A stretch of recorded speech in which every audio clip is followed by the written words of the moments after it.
Olá pessoal, tudo bem com vocês? Boa tarde, a paz do Senhor. Hoje eu queria fazer uma reflexão em relação a uma fala infeliz, de um líder religioso. Eu não quero fazer uma crítica ao líder religioso, porque esse não é o meu papel, e até mesmo porque não é a minha intenção, julgar as pessoas quando elas erram, acusá-las, condená-las. Não é a minha intenção, porque eu não conheço também, jamais gostaria de feri-lo, a imagem dele, ou feri-lo como pessoa, mas foi uma fala infeliz. E como nós estamos envolvidos em proteger a infância, defender a infância, eu preciso falar sobre isso com vocês hoje, porque a fala desse líder religioso, quando ele diz que a criança vítima de violência sexual, a criança vítima de abuso sexual, ela tem culpa pelo comportamento dela em relação ao abuso, foi uma fala triste, uma fala infeliz, uma fala maldizente, uma fala tão ofensível. Por quê? Só quem sabe a dor de uma violência sexual é quem foi vítima de uma violência sexual.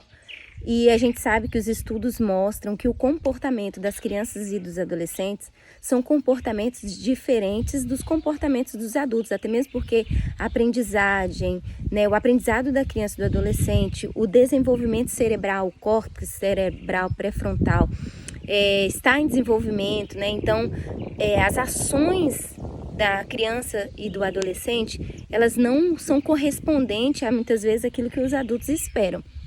E quando uma criança é vítima de abuso sexual, e a gente sabe, o Estatuto da Criança e do Adolescente, o ECA, ele diz, que a criança e o adolescente, ele não responde, totalmente pelos seus atos, pelos seus comportamentos, porque ele está em desenvolvimento. O adulto é que é responsável pela criança e pelo adolescente.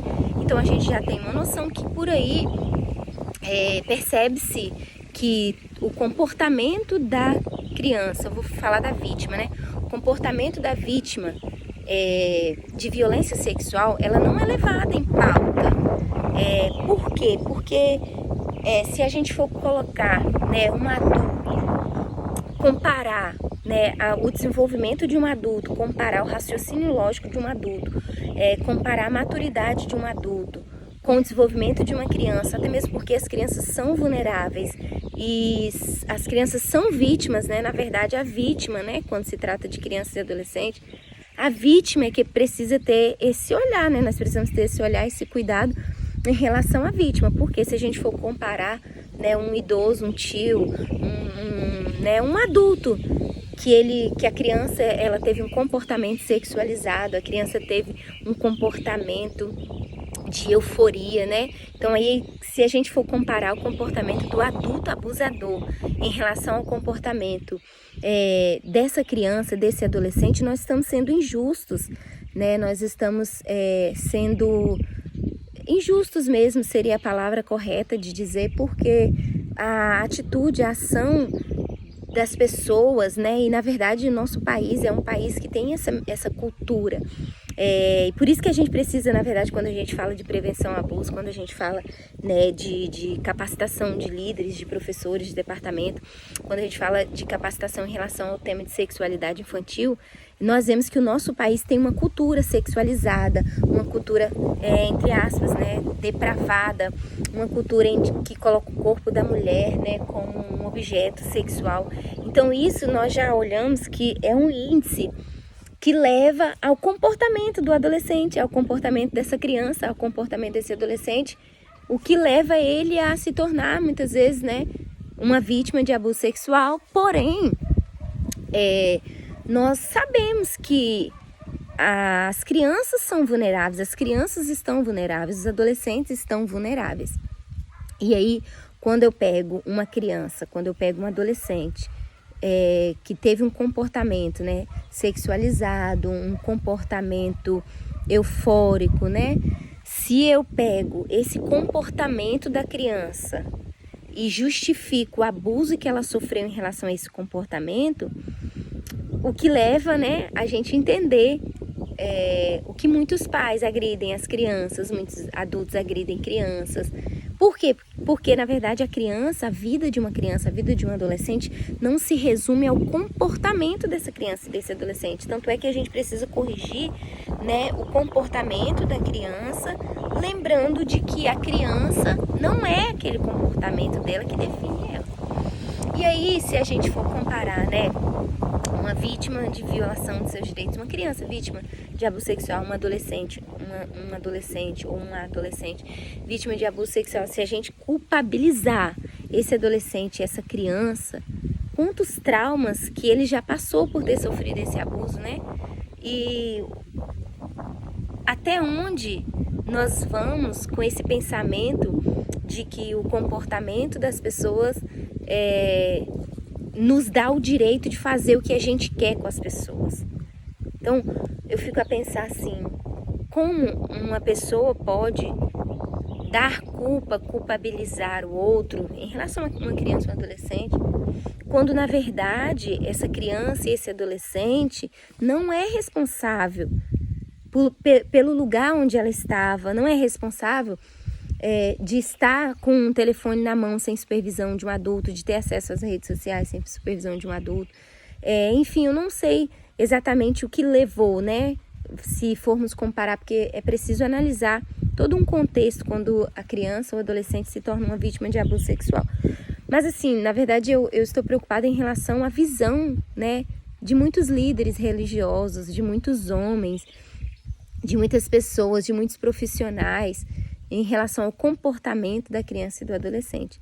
E nós sabemos que a gente precisa defender a infância, a gente precisa ter um olhar atento para a criança e para o adolescente justamente por isso, porque o comportamento, o que levou esse comportamento sexualizado, o que está gerando nessa criança, né, essa adultização precoce, essa erotização, porque quando o adolescente, quando a criança ela é levada, ela tem esse comportamento, é porque alguma coisa está dando errado na vida dela. É porque alguma coisa está disfuncional na vida dela. E o adulto responsável por essa criança, o adulto responsável por esse adolescente, quando essa criança com esse adolescente foi vítima de abuso sexual, onde estavam seus pais, onde estavam seus responsáveis, né? Então, quando a gente coloca uma criança vítima de abuso sexual, um adolescente, e coloca um adulto e a gente culpabiliza a vítima, fica a pensar que empatia nós estamos tendo, né? Como que nós estamos nos colocando no lugar do outro? Então, é algo para nós refletirmos. Eu ouvi isso quando era criança, inúmeras vezes, ouço ainda algumas pessoas, mas quando eu ouço a fala desse líder religioso, em plena época em que estamos, onde o conhecimento, onde campanhas, tudo se avançou em relação ao tema de prevenção ao abuso sexual infantil. Quando eu ouço, né, um líder religioso, alguém responsável por defender a infância, alguém responsável por proteger, alguém responsável por espalhar amor, dói o coração, porque não é essa a mensagem do Evangelho, não é essa a mensagem que Cristo ensinou. Jesus não diria isso, até mesmo porque Jesus foi um dos maiores defensores da infância, Jesus foi um dos maiores defensores das mulheres. E assim, eu queria aproveitar essa oportunidade aqui diante de vocês e pedir para que nós possamos refletir mais sobre isso em relação à infância, em relação a... não a infância em si agora nesse momento, porque acredito eu que as críticas em relação à vítima de abuso sexual, quando a pessoa diz que a vítima teve uma parcela de culpa por ela ter um comportamento sexualizado, por ela ter, né, vamos dizer entre aspas, um assanhamento, porque essa é a justificativa que eu escutei quando era criança, é a justificativa que eu escutei, que eu ouvi, né, minha família, muitas pessoas da minha família fazerem esses comentários, vi pessoas de fora também fazendo esse comentário, mas aquela menina também era muito assanhada, aquela menina também, né, usava roupas indecentes, aquela menina dançava danças sexualizadas, né, não é essa expressão que as pessoas falavam, né, porque na verdade as pessoas usam as expressões mais baixas, né, e eu não quero usar essas expressões inferiores para falar sobre isso, porque a vítima é vítima, é por isso que o nome já diz, vítima de violência sexual, vítima de abuso sexual. Então, não é a ação dela que nós vamos levar em pauta, né? Nós temos que levar em pauta o adulto que cometeu esse crime, né? O adulto que praticou esse crime. Então, que a gente possa aproveitar essa oportunidade também para refletir sobre os ambientes que as nossas crianças e adolescentes estão frequentando, o acesso que as crianças e adolescentes estão tendo à pornografia, porque eles já estão tendo acesso à pornografia.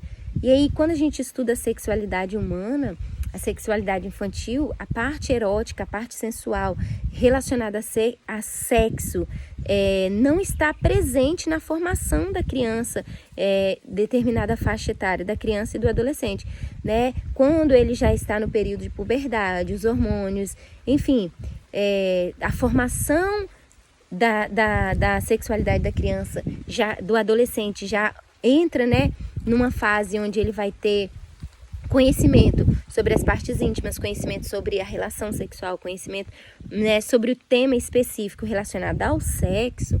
A gente vai ver que a criança não tem repertório sexual, a criança não tem imaginação para ter relação sexual, para praticar, né, quando ela faz algum contato físico com o seu corpo. A intenção da criança, a intenção do pré-adolescente quando está relacionada à parte, né, do sexo em si, de relação sexual.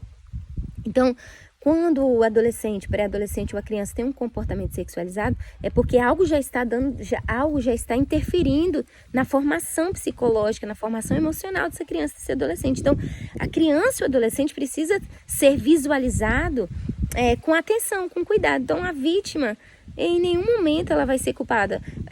Nossa cultura diz que quando a mulher, não estou aqui falando em relação ao comportamento da mulher de usar roupa curta, né? Até mesmo porque são escolhas que as pessoas fazem, mas não é pelo fato da mulher usar uma roupa curta, não é o fato, né, dela às vezes estar com uma roupa sensualizada, que dá o direito a um homem abusá-la, a um homem tocar no corpo dela, passar a mão no bumbum dela. Então, olha como que a nossa cultura é. Então, no nosso país, nós precisamos avançar em relação ao conhecimento sobre prevenção ao abuso, em relação ao conhecimento sobre a formação da sexualidade das crianças e adolescentes. Nós precisamos mudar nosso olhar para a adolescência, né? Porque nosso olhar para a adolescência é um olhar julgador, é um olhar condenador, é um olhar crítico, é um olhar depressivo, é um olhar que, né, já usamos até a expressão aborrecência. Não, então nós temos que mudar essa visão em relação